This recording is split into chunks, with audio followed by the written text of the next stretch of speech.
No sombrio submundo do MS-13, a violência e a crueldade não conhecem limites. Um jovem de 17 anos esfaqueou 13 vezes uma adolescente chamada Marilyn. Uma criança foi desmembrada. Eles se revezaram para cortar a vítima até a morte com um facão. Enquanto o MS-13 é frequentemente dominado por figuras masculinas, dentro desses cartéis sombrios surgem histórias de mulheres ferozes que esculpiram seus nomes nos ritos do cartel. E veremos hoje alguns desses nomes. Agora, se você quer ter acesso a vídeos exclusivos, peço que se torne membro por R$ 4,99. Você vai ter exclusividade nas lives, selos e milhares de vídeos que só membros podem assistir. E estes vídeos são vídeos que nem o YouTube permite colocar ao público. Apenas membros podem assistir, de tão pesado que eles são. Cara, é só R$ 4,99. Lenis Escobar, conhecida como La Diablita, que significa o diabinho, foi condenada por atrair 4 adolescentes até a sua morte, em um parque isolado em Long Island. A sombra sinistra da violência de gangues pairava sobre a comunidade, que era atormentada pelo medo. No coração dessa escuridão está Lenis Escobar, uma figura que se tornou sinônimo de alguns dos assassinatos mais brutais que a área já testemunhou. Nascida em uma vida distante do sonho americano, a história de Lenis é marcada pela ausência e negligência, com ambos os pais fora de sua vida. O vazio em sua vida se tornou um terreno fértil para sementes de desespero, enfrentando dificuldades que dobrariam e quebrariam o espírito de muitos. O abuso físico e mental deixou cicatrizes que não são facilmente curadas, e a falta de orientação parental deixou-a em busca de pertencimento em todos os lugares errados. Essa busca levou para os braços de um membro do alto escalão do MS-13, um namorado que lhe ofereceu uma aparência distorcida da família que ela nunca teve. O MS-13 é uma gangue com raízes fortes que se espalharam muito rapidamente e na América tornou-se seu refúgio. Mas esse refúgio veio a um custo. A gangue, conhecida por suas táticas brutais e atos impiedosos, exigia lealdade e obediência. Lenis, buscando criar um lugar para si mesma nesse cartel perigoso, encontrou seu papel em uma narrativa que logo se desenrolaria em um dos episódios mais chocantes de violência de gangues que Long Island já havia visto. Conforme a história de Lenis progrediu, seu envolvimento com a gangue se aprofundou. Ela não era apenas a namorada de um membro de gangue, mas se tornou participante ativa nas atividades da gangue. Um papel que a levaria por um caminho sem retorno. A tragédia foi encenada nas redes sociais, uma arena moderna, onde tudo era transmitido pela internet. Foi aqui, no cenário digital, que as vítimas, 4 jovens de Long Island com idades de 15 e 20 anos, selaram involuntariamente seu destino. A decisão fatídica de postar fotos com sinais associados ao MS-13 parecia um ato inofensivo, uma tentativa de obter atenção e talvez respeito. Poucos sabiam que suas ações captaram o olhar de Lenis Escobar, que viu uma oportunidade de provar seu valor para a gangue que se tornou sua família. Prometendo companheirismo e diversão, Lenis convidou as vítimas para um parque isolado, disfarçando o encontro como um lugar amistoso para fumar a erva verde. Mas, neste lugar, se tornaria uma emboscada mortal. Quando os jovens chegaram ao local predeterminado, alegremente inconscientes do destino que os aguardava, Lenis enviou uma mensagem para seu namorado, sinalizando para os membros do MS-13 que estavam à espreita. Em poucos momentos, o ar noturno foi destruído pela chegada de membros de gangue armados com facões e porretes, prontos para exigir sua marca de justiça implacável por um desrespeito percebido. A emboscada foi rápida e brutal. As vítimas, cercadas em menor número, não tiveram chance contra o ataque que se seguiu. Foi uma cena de carnificina orquestrada por Lenis Escobar, que usou sua influência para atrair esses jovens para a morte. As consequências dos assassinatos brutais geraram horror e descrença em Long Island. Com o amanhecer, a investigação sobre o crime hediondo começou. Foi uma corrida contra o tempo para a aplicação da lei juntar os eventos que levaram aos assassinatos impiedosos de 4 jovens. Elmer Alexander Arteaga Ruiz foi o único sobrevivente que escapou por pouco da morte. Forneceu aos investigadores os primeiros fios de evidência que acabariam por levar a Escobar. À medida que a investigação se aprofundava, o papel das redes sociais foi revelado, mostrando como as postagens das vítimas atraíram a atenção do MS-13 e como Escobar explorou isso para ganhar favor com a gangue. Com as evidências se acumulando, não demorou muito para que Escobar se encontrasse algemada. Sua fachada de inocência foi desmoronando sob o peso de suas ações. O julgamento foi um espetáculo que chamou a atenção de toda a comunidade. Os promotores apresentaram uma série condenatória de evidências, desde as palavras incriminatórias de Escobar até o testemunho de seu cúmplice, Kai Gomes. De acordo com os testemunhos, Escobar não apenas sorriu enquanto os membros da MS-13 brutalmente cortavam 4 homens até a morte com facões, mas também lambeu o sangue de seus lábios durante o massacre. Mais revelações surgiram durante o julgamento, incluindo declarações do namorado de Escobar, um membro do MS-13 que relatou como sua namorada de 17 anos avisou a gangue que estavam sendo superados por rivais. Quando o martelo caiu e a sentença foi pronunciada, o impacto do caso reverberou além do tribunal. Long Island foi deixada para lidar com a dura realidade da violência de gangues que ceifou a vida de sua juventude. O julgamento de Lennes Escobar foi mais do que apenas o processo de um único membro de gangue. Foi um alerta para a ameaça generalizada que o MS-13 representava para o tecido da comunidade. Carla Jaqueline Morales, assim como Lennes Escobar, caiu sob o fascínio da gangue MS-13 na idade dos 17 anos. Morales encontrou-se enredada nessa teia de lealdade de gangues. Sua história não é única, pois muitas vidas jovens foram enredadas pela promessa de gangue de pertencimento e poder. No entanto, o caminho que ela escolheria para andar levaria a um crime hediondo que chocou até mesmo a lei mais endurecida. Os eventos que levaram até o crime começaram de forma inócua o suficiente. Morales estendeu a mão para José Afonso Villan, um par com quem ela compartilhava sua idade e presumivelmente uma amizade. Villan, conhecido por seus amigos e família como um vibrante e aspirante indivíduo, estava prestes a comemorar seu 24º aniversário, e ele aceitou um convite de Morales para fumar erva verde em um campo tranquilo na primavera do Texas. O campo era uma área remota, a 32 quilômetros ao norte de Houston. Parecia um local ideal para 2 amigos compartilharem um momento relaxante de camaradagem, mas o convite era uma estratégia, uma armadilha calculada preparada por Morales sobre as ordens do MS-13. Sem saber do perigo que o esperava, Villan aceitou a oferta com expectativa de uma festa de aniversário que nunca viria a acontecer. O palco estava montado para um crime que não apenas acabaria com uma vida, mas também revelaria as profundezas da traição que Morales foi capaz de enfrentar. No fatídico dia, Morales chegou no campo. A atmosfera era pesada, com a desgraça iminente escondida das suas vistas. 5 membros da gangue MS-13 estavam à espreita. Suas intenções eram mortais. A gangue tinha contas a acertar com Villan, que tinha supostamente o desrespeitado em uma batalha no código de honra distorcido da MS-13. Tais desprezos não podiam ficar impunes e uma retaliação brutal foi a única resposta aceitável. Villan foi cortado impiedosamente por uma lâmina de facão. Em um desespero e tentativa de escapar, ele correu, mas a brutalidade da gangue não conhecia limites. Tiros soaram e Villan caiu. Sua vida foi extinta em um campo que deveria ser seu lugar de celebração. O rescaldo do ataque foi tão frio quanto o ato em si. O corpo de Villan ficou descoberto por uma semana, deixando uma ausência e um crescente vazio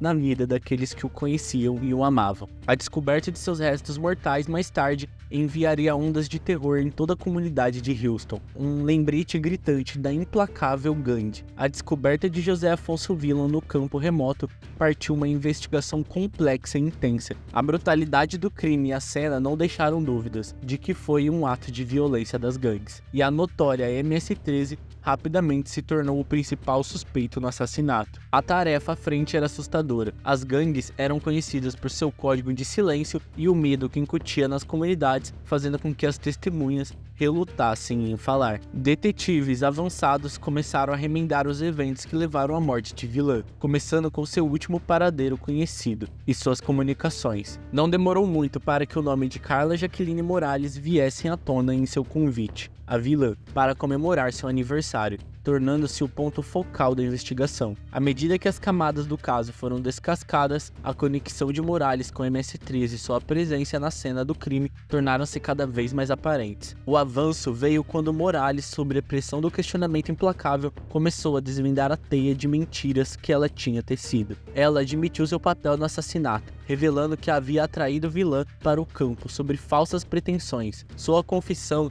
era um arrepiante relato de violência premeditada. A traição traição que preparou o terreno para o ataque brutal da gangue. Com o testemunho de Morales, as autoridades conseguiram rastrear e prender os 5 membros da gangue envolvidos no assassinato. Cada prisão derramou mais luz sobre o funcionamento interno da MS-13 e a gangue, e sua implacável aplicação de seu código distorcido. O facão e as armas de fogo usados no assassinato foram recuperados, somando-se à montagem de provas contra a gangue. Os procedimentos legais foram repletos de tensão, como a comunidade lutava com a realidade da violência de gangues em seu meio. Morales agora era uma figura-chave no caso. Estava programada para ser julgada em outubro de 2021. No entanto, Morales cometeria um ato descarado que chocaria o tribunal. Morales cortou fora a tornozeleira e fugiu, escapando por 9 meses. Sua fuga adicionou outra camada de notoriedade ao caso, pintando-a a não apenas uma mulher de sangue frio cúmplice de assassinato, mas também como uma fugitiva. O tempo de Morales em fuga chegou ao fim quando ela foi apreendida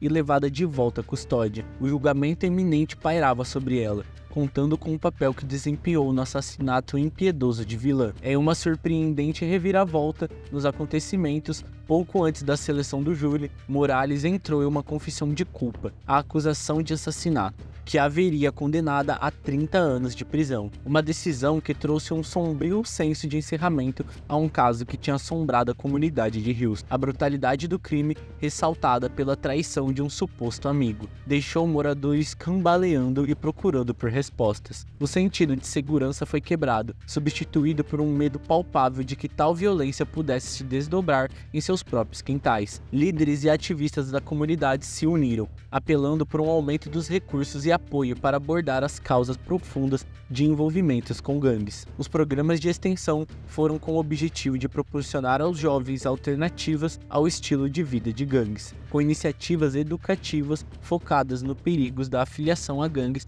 e a importância de fazer escolhas de vida positivas. A resposta da comunidade foi uma de resiliência e unidade, com um compromisso coletivo com a cura e prevenção de incidentes futuros. À medida que as implicações da atividade de gangues na área se tornaram um tópico urgente, a presença da MS-13 em Houston não foi um caso isolado, fazia parte de uma rede nacional e internacional de crime organizado. A capacidade da gangue de recrutar e doutrinar jovens indivíduos, como Morales, destacou a necessidade de uma abordagem multifacetada para a prevenção de gangues, que incluía a lei, serviços sociais e o envolvimento da comunidade. Um jovem de 17 anos esfaqueou Merritt 13 vezes. MS-13, também conhecido como Mara Salvatrucha, não é apenas uma gangue, é um sombrio império do crime que se espalhou com seus tentáculos pelas Américas. Originário das ruas devastadas pela Guerra de El Salvador durante a década de 1980, tornou-se um refúgio para quem estava perdido e aqueles que buscam por poder em números. A reputação violenta da gangue, marcada por suas tatuagens de assinaturas e códigos implacáveis, tornou-se um assunto de medo e fascínio. No meio deste mundo de caos e ilegalidade, a história de Venus Romero e Jarreta começa nascido no início dos anos 2000. A vida de Venus foi um produto de um ambiente onde as linhas entre o certo e o errado foram borradas pela sobrevivência. Quando jovem, ela enfrentou a dura realidade de territórios dominados por gangues, onde a lealdade à gangue era frequentemente a única garantia de proteção. Pertencer à gangue foi uma confluência de circunstâncias e uma escolha que muitos jovens em sua posição acabariam fazendo. No início da vida de Venus, a ausência de estabilidade e a presença constante de perigo tornaram o fascínio do MS-13, com sua promessa de família e poder, irresistível para um adolescente que tinha visto muito e tinha muito pouco. Assim, ela foi forjada em um associado do MS-13, preparando o cenário para os trágicos eventos que mais tarde se desdobrariam. Com os laços de Venus Romero com o MS-13 fortalecidos, ela se encontrou enredada em uma teia de vingança e política de gangues. Venus Romero orquestrou um esquema macabro, seduzindo Damares Reis Rivas para uma área arborizada de Springfield, onde teve um fim brutal, esfaqueada várias vezes. O motivo por trás do assassinato de Damares Rivas foi profundamente estrincheirado na vingança, uma retaliação pelo assassinato de Christian Rivas, um membro de renome do MS-13 e antigo interesse romântico de Venus. No mundo impiedoso do MS-13, tais percepções de traição não podiam ficar sem respostas. No entanto, a própria morte morte de Christian Saras. No entanto, a própria morte de Christian Rivas revelou a dinâmica fraturada dentro da gangue, com o suposto líder da gangue, Harrison Clark, encontrando seu fim nas mãos de outros membros do MS-13. Potencialmente devido às suspeitas de reivindicações de liderança, nas semanas anteriores ao assassinato, as tensões dentro do MS-13 escalaram. Impulsionada por uma sede de retribuição e pressionada a afirmar sua lealdade, Venus desempenhou um papel fundamental na tragédia que se desenrolava. Ela não era apenas uma participante, era uma figura central na busca por vingança, como uma jovem mulher navegando no perigoso mundo de uma gangue dominada por homens. Os recursos de Venus relativos a Damaris serviriam como testemunho de sua dedicação ao MS-13. O palco agora estava montado para uma brutal exibição da justiça distorcida do MS-13, com Venus Romero posicionada na vanguarda. A decisão arrepiante de extinguir uma vida não apenas um aviso aos traidores em potencial, era também uma declaração da própria estatura de Venus dentro da hierarquia sinistra da gangue. O assassinato de Damaris Rivas foi brutal. Ela foi atraída para um parque em Springfield, sob o disfarce de fumar uma erva verde. Um convite aparentemente inócuo, que mascarava as intenções sinistras dos associados do MS-13. À medida que ela entrou na extensão arborizada, cercada por 10 membros da gangue, o ar estava carregado de tensão. Damaris se viu cercada pelas figuras eminentes do MS-13, suas vozes reverberando com ameaça enquanto a interrogavam em espanhol. O frio gelado do medo a dominou, enquanto ela enfrentava a coletiva ira da gangue. Mas isso foi apenas o começo de sua aprovação. Forçada a se arrastar pelo frio cortante, Damaris foi levada para um segundo local, despojada de sua camisa e sapatos, tremendo incontrolavelmente no clima de -1 grau. A crueldade deliberada dos raptadores da MS-13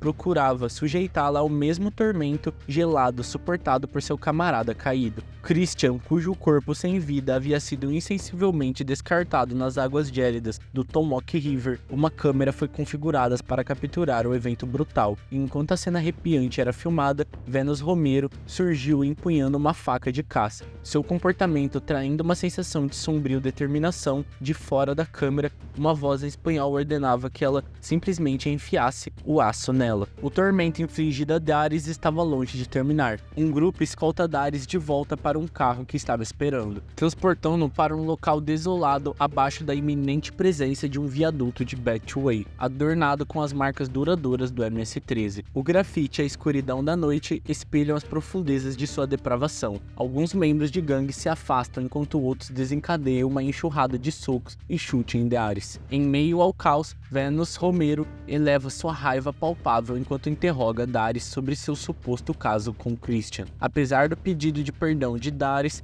a fúria de Venus não conhece limites. Em uma revelação arrepiante, Venus, desprovida de remorso, faz uma declaração assombrosa: "Você vai se lembrar de mim até o dia em que nós encontrarmos no inferno", garantindo que seu nome fique gravado para sempre na consciência de Damaris. Em uma confissão arrepiante às autoridades, Venus Romero relata o horrível clímax da provação. Com uma faca na mão, ela corta uma tatuagem da carne de Damaris antes de mergulhar a lâmina em seu corpo repetidamente. Cada impulso um testemunho das profundezas de sua brutalidade. Enquanto Damaris já estava indefesa na floresta, outro membro da MS-13 se junta à dança macabra, empurrando um grande galho em seu corpo com força selvagem. No rescaldo, um vídeo assustador captura os momentos finais de Damaris mentindo em meio aos detritos da floresta, com o sangue escorrendo de suas feridas. Ela desaparece no abraço da morte, e outro associado do MS-13 entra no quadro implacavelmente, espetando um pedaço de pau ensanguentado em seu pescoço, cada golpe selando seu destino, e o vídeo encerra abruptamente. A investigação sobre o desaparecimento de Damaris rapidamente levou as autoridades à gangue, por meio de uma combinação de evidências forenses e depoimentos de outros membros de gangues. A aplicação conjunta da lei dos eventos daquele dia fatídico foi crucial. As próprias palavras de Venus Romero, capturadas em uma assombrosa confissão em vídeo, tornaram-se uma peça-chave de evidência que selou sua convicção, e ela foi condenada a 40 anos de prisão, um lembrete gritante das consequências da lealdade a gangues e do valor da vida humana aos olhos da lei.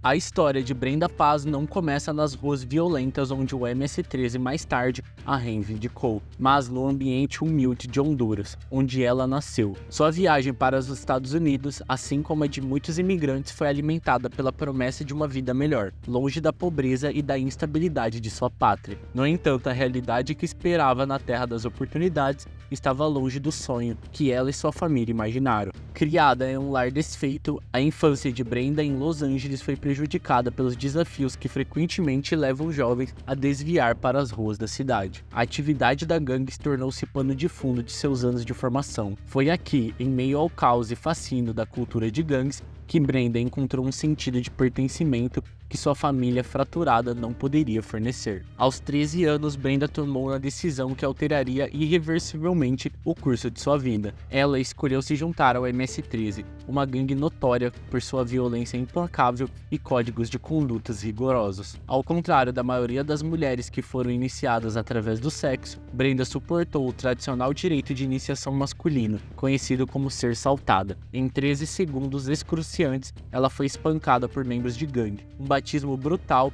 em um mundo de crime e lealdade. A iniciação foi uma prova de sua resistência, que lhe valeu o apelido de Gang Smiley, um apelido que disfarçava a dura realidade de sua existência como membro de pleno direito do MS-13. A vida de Brenda tornou-se inextricavelmente ligada às atividades da gangue. Ela namorou um alto membro de classificação, um relacionamento que lhe concedeu acesso ao círculo íntimo da gangue e seus segredos mais guardados. Juntos, eles atravessaram o país, testemunhando em primeira mão o território marcado pela violência que o MS-13 deixou em seu rastro, da costa leste ao centro-oeste. Brenda viu a extensão do alcance da gangue e a profundidade de sua influência, adquirindo um conhecimento interno das operações do MS-13. Fizeram dela um ativo inestimável, não apenas para a gangue, mas para as próprias autoridades que procuraram desmontá-lo. Detetive Bob Freeman da polícia do Parque dos Estados Unidos era um dos agentes de execução que reconhecem o potencial de Brenda como informante. Insights sobre a hierarquia da gangue, sinais e estratégias proporcionaram uma janela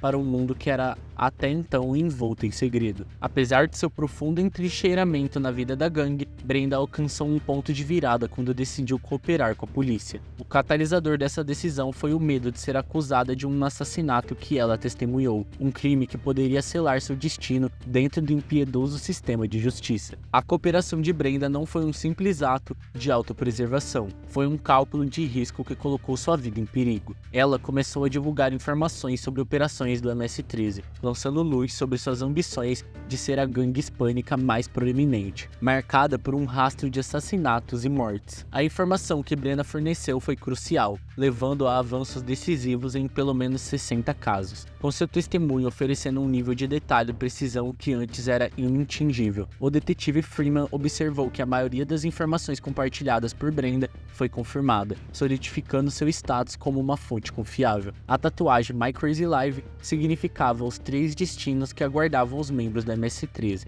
hospital, prisão ou cemitério. O desejo de Brenda de se libertar desse ciclo de violência e retribuição foi um movimento ousado em direção à redenção, uma chance de começar um novo capítulo como informante. A vida de Brenda estava em constante perigo. As apostas eram altas e o perigo era real. O MS-13 era conhecido por sua aplicação brutal de lealdade e seu tratamento implacável de traidores. O lema da gangue, ver, ouvir e não falar, era um código que os membros viviam e morriam por ela. A decisão de Brenda de colaborar com a polícia foi um direto desafio a este código e a colocou no centro de um jogo mortal de gato e rato. Para protegê-la, Brenda foi colocada no programa de proteção de testemunhas, um movimento que visava protegê-la da ira da gangue. Em sua nova existência isolada, Brenda foi cortada de sua vida passada e dos perigos que vinham com isso. Ela recebeu uma nova identidade e uma chance de começar longe do alcance da MS-13. Mas o isolamento da proteção de testemunhas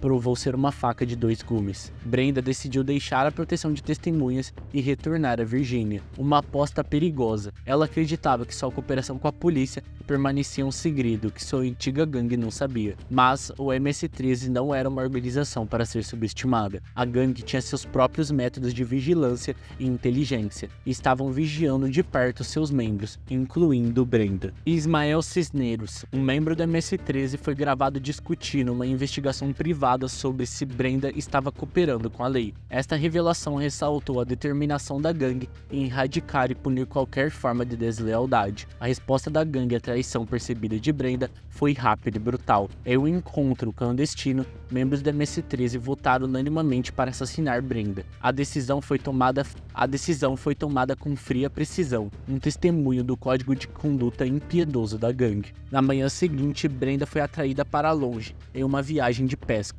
Uma estratégia que levaria à sua morte prematura. Acompanhando Brenda nesta viagem estava seu novo namorado Oscar Grande e seu amigo Ismael Cisneros, um ex-membro da MS-13 que agora está na prisão por uma acusação não relacionada. E ele lembrou os eventos com clareza assombrosa, descrevendo como se virou para ver Brenda sendo esfaqueada, uma visão que o enviou fugindo em terror. O assassino não foi apenas um ato de retribuição, mas uma mensagem a todos os membros da MS-13 de que as consequências das lealdades eram fatais. Brenda estava grávida de 4 meses. A morte não foi apenas a perda de uma vida, mas de 2. As consequências do assassinato de Brenda foram uma reflexão sombria sobre o custo de sua bravura. 3 homens julgados por seu assassinato, com Cisneiro e Grande recebendo sentenças de prisão perpétua. O terceiro homem, que alegou ter segurado uma corda em volta do pescoço de Brenda, foi absolvido depois de testemunhar em sua própria defesa. A história de Brenda e dos outros jovens é o lembrete de que você não deve mexer com um cartel, porque você provavelmente vai acabar desse mesmo jeito.